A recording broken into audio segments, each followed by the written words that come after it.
Olá, boa noite. Boa noite. Ex-governador de Minas, Eduardo Azeredo, se entrega e começa a cumprir a pena de 20 anos de prisão pelo mensalão tucano. O juiz Sérgio Moro manda prender o ex-tesoureiro do PT. Delúbio Soares teve o recurso negado pelo tribunal em Porto Alegre. Greve de caminhoneiros continua. Governo diz que situação é grave. Juiz determina a liberação de pelo menos 6 rodovias e autoriza o uso da força. Petrobras anuncia redução no preço do diesel nas refinarias, mas o presidente da estatal diz que política de preço não muda. Você acompanha essas e outras notícias após o intervalo. Até já! Pelo terceiro dia consecutivo, os caminhoneiros autônomos realizam paralisação em ao menos 22 estados e no Distrito Federal. Hoje, o governo federal e concessionárias conseguiram liminares contra os protestos em 8 estados, entre eles São Paulo.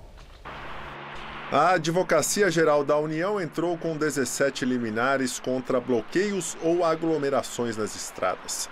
Pelo descumprimento da medida, os caminhoneiros podem ser multados, mas por enquanto não há registros de penalizações. Os bloqueios são organizados pela Associação Brasileira dos Caminhoneiros, que tem cerca de 600 mil integrantes. A paralisação já começou a afetar outros setores. Os Correios suspenderam temporariamente as postagens das encomendas com dia e hora marcados, os chamados SEDEX. Além disso, a entrega de encomendas também está comprometida. Na Via Dutra, na região de Jacareí, um caminhão dos Correios foi apedrejado ao tentar passar pelo bloqueio dos manifestantes. No Rio de Janeiro, comerciantes da Ceasa afirmam que mercadorias não chegaram para abastecer o Mercadão. Com isso, os preços dispararam. Só para se ter uma ideia, o saco de 50 quilos de batatas, que geralmente é vendido por no máximo R$ 70, agora é comercializado por até R$ 500. Os cariocas também enfrentam a falta de combustíveis em vários postos. Outros setores também estão em alerta. A Associação Paulista de Supermercados afirmou que já há desabastecimento nas lojas. A Associação Brasileira de Proteína Animal diz que os protestos têm impedido a chegada de ração para as criações, a retirada de carnes dos armazéns das fábricas e também a chegada de animais para abate. Os caminhoneiros protestam contra o aumento do diesel e não recuaram nem mesmo após a Petrobras anunciar a diminuição no preço dos combustíveis e o ministro da Fazenda garantir que o governo vai zerar a cobrança da CID, Contribuição de Intervenção no Domínio Econômico. Em troca, o Congresso deve aprovar o projeto da reoneração da folha de pagamentos para compensar a queda na arrecadação. O sindicato que representa a categoria diz que a isenção representa apenas um dos 27% dos tributos cobrados sobre o diesel e, portanto, quase não terá impacto no preço. O presidente Michel Temer falou sobre o impasse e pediu uma trégua aos caminhoneiros. Para que em 2, 3 dias, no máximo, nós possamos encontrar uma solução satisfatória para os caminhoneiros e para o povo brasileiro. O pedido, no entanto, foi recusado. Nós já posicionamos o governo que, pela leitura que nós temos, a categoria não desmobiliza por causa dessa reunião feita hoje. A Prefeitura de São Paulo suspendeu a circulação de quase metade da frota de ônibus amanhã pela falta de combustível, reflexo da greve dos caminhoneiros no país. Por causa da falta de combustível, segundo a Prefeitura, 40% da frota de ônibus não devem circular amanhã. É quase metade de todo o sistema que envolve 14 mil ônibus. Com isso, o rodízio de veículos fica suspenso nesta quinta-feira. A Prefeitura informou ainda que a frota de carros que faz a coleta de lixo continua operando, mas que só tem combustível para trabalhar até sexta-feira. Depois disso, o serviço fica comprometido. Bem, a Justiça do Distrito Federal determinou a liberação imediata de 6 rodovias federais e, inclusive, autorizou o uso de força policial, se necessário. E no início da noite, a Petrobras anunciou uma redução de 10% no preço do diesel nas refinarias. É uma medida emergencial que vale apenas durante 15 dias. A Petrobras diz que não vai alterar a política de reajustes. que é baseada no preço do petróleo e na variação do dólar.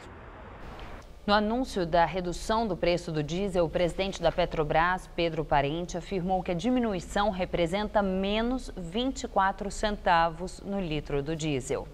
Com isso, o preço médio de venda da Petrobras nas refinarias e terminais sem tributos será de cerca de R$ 2,10 a partir de amanhã.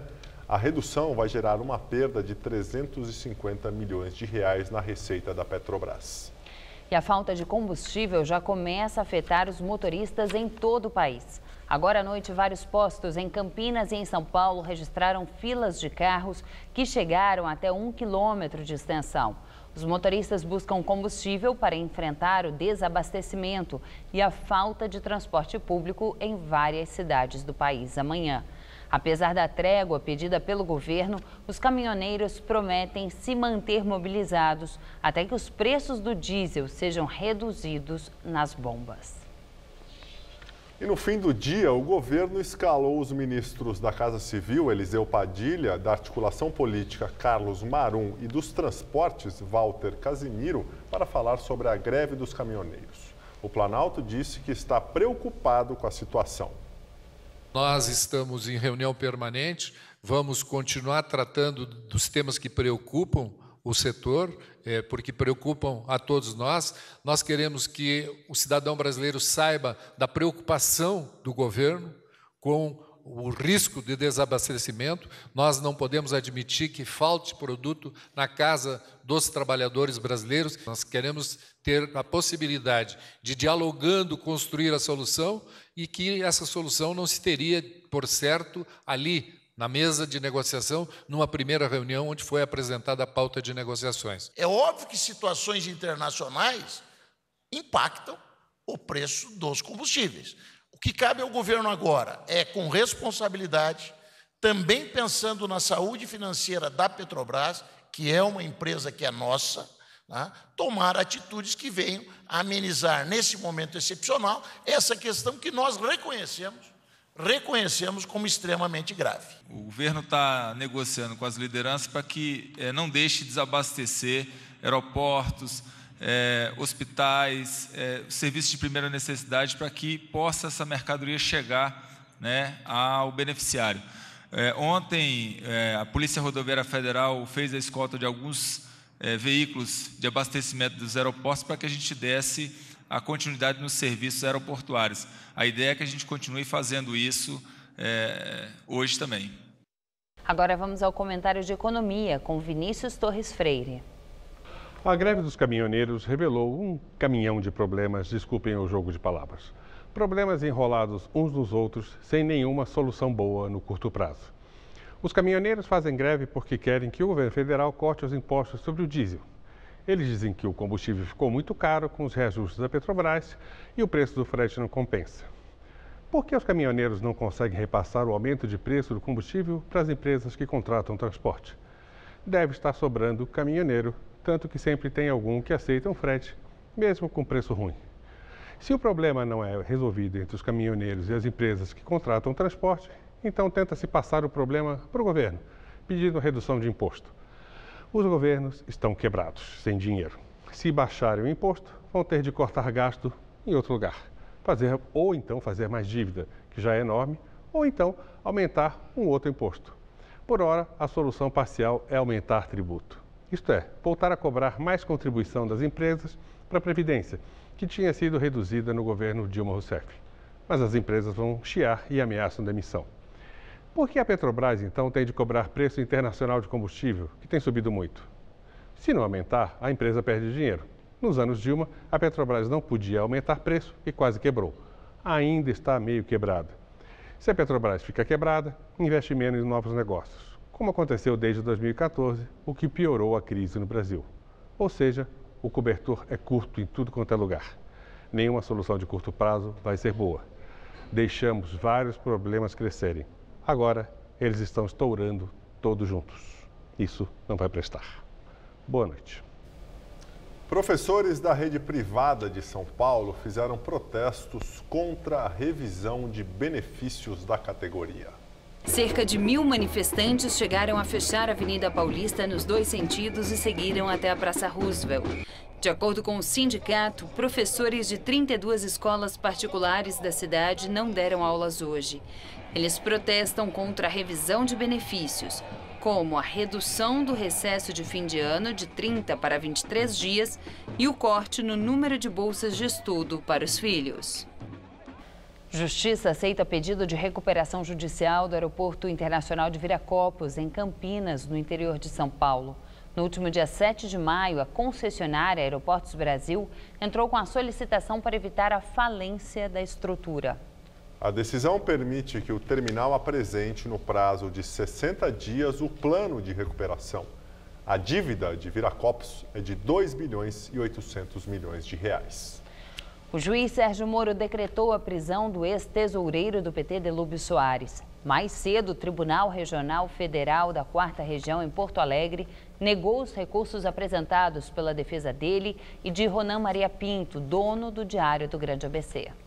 Delúbio Soares foi condenado a 6 anos de prisão por lavagem de dinheiro. Ele obteve 12 milhões de reais junto ao Banco Chain em 2004, usando como intermediário o empresário José Carlos Bunlai, amigo pessoal de Lula. Parte do dinheiro foi enviada a Ronan Maria Pinto. Para o Ministério Público Federal, houve uma suposta extorsão praticada por Ronan contra o PT, no caso do assassinato do prefeito Celso Daniel. Mas o fato não consta da denúncia, que se dedica exclusivamente ao crime de lavagem de dinheiro. Os desembargadores da 8ª turma apenas diminuíram o valor da indenização a ser paga pelo empresário para 6 milhões de reais. Delúbio também foi condenado por envolvimento no mensalão petista, mas teve a pena perdoada pelo Supremo Tribunal Federal. Juiz Sérgio Moro manda Guido Mantega, ex-ministro da Fazenda do PT, explicar conta na Suíça. A existência da conta foi informada ao juiz pela própria defesa do ex-ministro petista no ano passado. De acordo com os advogados, a conta não foi declarada Receita Federal e foi aberta antes dele assumir o cargo de ministro da Fazenda no governo Lula. Mantega ocupou o posto de março de 2006 até novembro de 2014, já na gestão Dilma. Ao juiz Sérgio Moro, o petista contou que a conta recebeu um único depósito no valor de $600 mil. O dinheiro seria parte da venda de um imóvel herdado do pai. Mantega tem até o dia 4 de junho para explicar sobre a conta. O ex-ministro chegou a ser preso pela Operação Lava Jato em 22 de setembro de 2016, mas ele foi solto no mesmo dia por ordem de Moro, que destacou na ocasião o quadro de saúde da mulher do petista. Na época, o ex-ministro acompanhava a Eliane Berger, que morreu no ano passado, vítima de câncer. Mantega foi preso após o empresário Ike Batista relatar em depoimento que recebeu o pedido do ex-ministro para que fizesse um pagamento de 5 milhões de reais ao PT. Na Lava Jato, Guido não foi denunciado nenhuma vez. Em março deste ano, se tornou réu pela Operação Zelotes. Ele é acusado de ter atuado para beneficiar uma empresa em julgamentos do Conselho Administrativo de Recursos Fiscais, o CARF, no período em que era ministro da Fazenda. O ex-ministro também é citado na delação da JBS Friboi. De acordo com Joesley Batista, dono do grupo frigorífico, Mantega distribuía propinas a parlamentares petistas. Ele é investigado ainda na Operação Bullish, que apura supostas irregularidades em repasses do BNDES também para empresas dos irmãos Batista. O ex-titular da Fazenda chegou a tentar fechar um acordo com a Justiça, onde confessaria crimes e, em troca, receberia alguns benefícios. No entanto, o pedido foi negado. Ministro Edson Fachin autoriza a visita de deputados ao ex-presidente Lula no Paraná. O petista vai prestar depoimento como testemunha do ex-governador do Rio, Sérgio Cabral, do MDB. A comissão, formada por 10 deputados do PT, PDT, PSB, PCdoB e PSOL, tenta visitar o ex-presidente desde abril. O pretexto é o de fiscalizar as dependências da Polícia Federal. Mas a Justiça Federal de Curitiba negou o pedido, porque uma comissão de senadores já visitou o prédio com o mesmo intuito e esteve com Lula, preso há 47 dias. A juíza entendeu que não havia necessidade de renovar medida semelhante. Agora, o ministro Edson Fachin acatou o recurso da Câmara dos Deputados no sentido de permitir a visita, mas deixou para o plenário do Supremo a decisão sobre o pedido para anular a decisão da juíza de Curitiba, que, segundo a Câmara, não poderia negar uma diligência do Poder Legislativo. Os parlamentares devem arcar com as despesas da viagem. A data ainda não foi marcada. No mês que vem, Lula deve deixar pela primeira vez a sede da Polícia Federal no Paraná, onde cumpre pena de 12 anos. No dia 5, ele será levado para o prédio da Justiça Federal de Curitiba, onde vai depor como testemunha de defesa do ex-governador Sérgio Cabral, do MDB. No processo que apura a suposta compra de votos de dirigentes africanos do Comitê Internacional para fazer do Rio a sede das Olimpíadas. Lula era o presidente da República em 2009, quando a cidade foi escolhida. O ex-presidente será ouvido por meio de videoconferência pelo juiz Marcelo Bretas, responsável pela Lava Jato no Rio, na qual Sérgio Cabral responde a 23 processos. Lula foi arrolado pela defesa do ex-governador, que também já foi condenado pelo esquema de corrupção na Petrobras. A pena de Cabral ultrapassa os 100 anos de cadeia. Também são réus nesta ação penal o ex-presidente do Comitê Olímpico Brasileiro, Carlos Arthur Nussmann, e o empresário Arthur César de Menezes Soares Filho, conhecido como Rei Arthur, que está foragido. O ex-governador e ex-presidente do PSDB, Eduardo Azeredo, se entregou à polícia de Minas Gerais. Condenado pelo mensalão tucano, ele vai ficar preso em uma sala do Corpo de Bombeiros para cumprir pena de 20 anos e 1 mês. Hoje, o ministro Jorge Mussi, do Superior Tribunal de Justiça, negou um pedido da defesa para evitar a prisão. Pouco antes das 3 horas da tarde, o ex-governador entrou pela garagem de uma delegacia de Belo Horizonte. Ele estava acompanhado do filho e do advogado. A prisão do tucano foi decretada ontem após o julgamento de um recurso da defesa no Tribunal de Justiça do Estado. Hoje, pela manhã, Eduardo Azeredo era considerado foragido porque, segundo a polícia, as negociações para a apresentação não avançaram. É a primeira vez que um ex-governador de Minas Gerais é preso. É também o primeiro réu do chamado mensalão tucano a começar a cumprir a pena. Mas ele não vai ficar em um presídio comum. O juiz da Vara de Execuções Penais de Belo Horizonte, Luiz Carlos Rezende Santos, avaliou que, por ter sido chefe do Executivo Mineiro, Azeredo tem prerrogativa de ficar em uma unidade especial. No despacho enviado ao Ministério Público, o juiz diz que a preferência é por uma sala em um batalhão do Corpo de Bombeiros, por ter menor fluxo de pessoas e oferecer mais segurança. O magistrado também proibiu o uso de algemas e uniformes. O processo contra o ex-governador se arrastou por 11 anos na Justiça. Ele foi apontado como sendo um dos principais articuladores de um esquema de desvios de dinheiro de estatais para financiar a própria campanha à reeleição ao governo do estado em 1998. Segundo a denúncia, foram 3,5 milhões de reais via empresas do publicitário Marcos Valério, que já foi condenado por esquema semelhante no mensalão petista e cumpre pena de 37 anos. O ex-governador Eduardo Azeredo vai ficar preso na Academia de Bombeiros Militar em Belo Horizonte, acomodado em uma sala do Estado-Maior de 27 metros quadrados. Agentes penitenciários farão a guarda no local. E agora o comentário de Josias de Souza, direto de Brasília. Sérgio Moro trancou Lula numa sala reservada da Polícia Federal.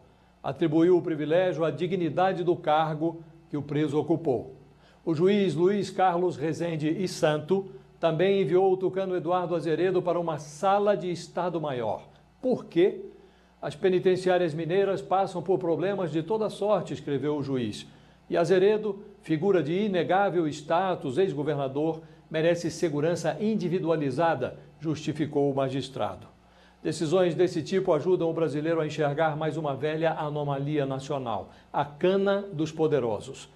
No Brasil, os criminosos são tratados conforme o status social e a graduação profissional. Um político poderoso ou qualquer cidadão com canudo universitário, médico, advogado, jornalista, mata uma pessoa e vai para uma prisão especial. Um jovem de periferia é flagrado com uma pequena quantidade de maconha e é enfiado numa cela superlotada, virando mão de obra para as facções criminosas. Um ex-presidente e um ex-governador se beneficiam de dinheiro roubado do povo e vão para acomodações com banheiro privativo, TV individual, roupa de cama limpa, café da manhã, almoço, jantar e ceia. A suavidade do castigo é regulada pela origem do preso, não pela gravidade do crime. É aviltante, mas tem amparo legal. Ou igualam-se os presos, ou elimina-se o privilégio. Extinguindo-se a cana especial, petistas e tucanos organizarão passeatas contra o abandono e a superlotação das prisões. Do contrário, logo, logo haverá filas de sem-teto exigindo hospedarias especiais como as de Lula e Azeredo. Boa noite. A Procuradoria-Geral da República enviou ao Supremo Tribunal Federal um material das investigações da Operação Scala, que prendeu amigos pessoais do presidente Michel Temer. Eles são acusados de intermediarem propinas pagas por empresas do setor portuário. O envio do material da Operação Scala ao Supremo Tribunal Federal faz parte do pedido de prorrogação do inquérito dos portos, solicitado pela Polícia Federal ao ministro Luiz Roberto Barroso. O delegado que preside o inquérito, Kleiber Malta Lopes, solicitou ao Supremo mais 60 dias para analisar os documentos da PGR e concluir o relatório da operação que investiga se empresas do setor foram favorecidas por um decreto do presidente Michel Temer assinado no ano passado. A Polícia Federal suspeita que empresas como a Rodrimar, que detém a concessão do Porto de Santos, no litoral paulista, tenham pago propina destinada a Michel Temer por meio dos amigos, o advogado José Yunes e o coronel aposentado da Polícia Militar João Batista Lima Filho. Os dois foram presos pela Operação Scala em março, mas foram soltos 2 dias depois por decisão do próprio Supremo. Ministro Gilmar Mendes, do Supremo, manda soltar ex-secretário de Obras, ex-assessor e ex-delegado-geral da Polícia Civil do Rio. Todos acusados de ligação em esquemas de corrupção durante a gestão do ex-governador Sérgio Cabral. Marcelo Luiz Santos Martins foi preso em 13 de março pela Polícia Federal durante a Operação Pão Nosso. Ele e o ex-secretário de Administração Penitenciária do Rio, o coronel César Rubens Monteiro de Carvalho, foram acusados de participação num esquema que desviou cerca de 45 milhões de reais da secretaria por meio de projetos para ressocialização de presos. O esquema funcionou entre 2010 e 2015, durante a gestão de Sérgio Cabral, do MDB, no estado. Marcelo Luiz Santos Martins, que era delegado-geral da Polícia Civil do Rio, e o pai dele foram acusados de fornecerem uma empresa no nome deles para a lavagem de dinheiro do esquema ilegal. Gilmar Mendes também mandou soltar hoje o ex-secretário de Obras de Sérgio Cabral, Hudson Braga, e Carlos Miranda, acusado de ser o principal operador dos esquemas ilícitos no governo fluminense. Os dois foram presos em novembro de 2016, durante a Operação Calicut, um desdobramento da Operação Lava Jato no Rio. Segundo as investigações, Hudson Braga usou empresas de fachada, no nome dele e de parentes, para receber dinheiro por meio de contratos simulados de prestação de serviços. Carlos Miranda realizou acordo de delação premiada, já homologado pelo Supremo Tribunal Federal. Os dois não poderão deixar o país e deverão se recolher em casa depois das 6 da tarde e também nos finais de semana. A temperatura caiu bastante agora à noite aqui em São Paulo. De acordo com o Centro de Gerenciamento de Emergências, em média, os termômetros registram 15 graus, mas a sensação térmica é de apenas 12 graus. Vamos ver com Mariana Armentano como fica o tempo amanhã.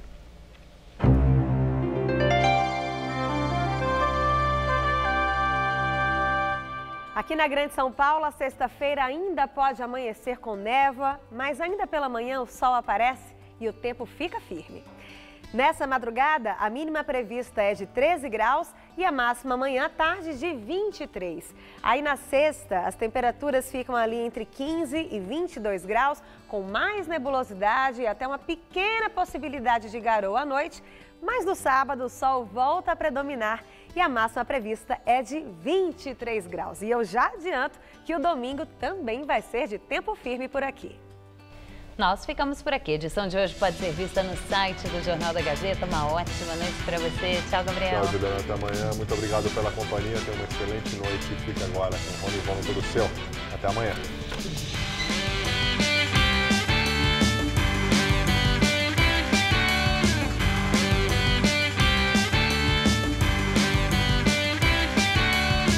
Nesta quinta, 9h30 da manhã, no Revista da Cidade, conheça alternativas de rações naturais e veganas para seu animal de estimação.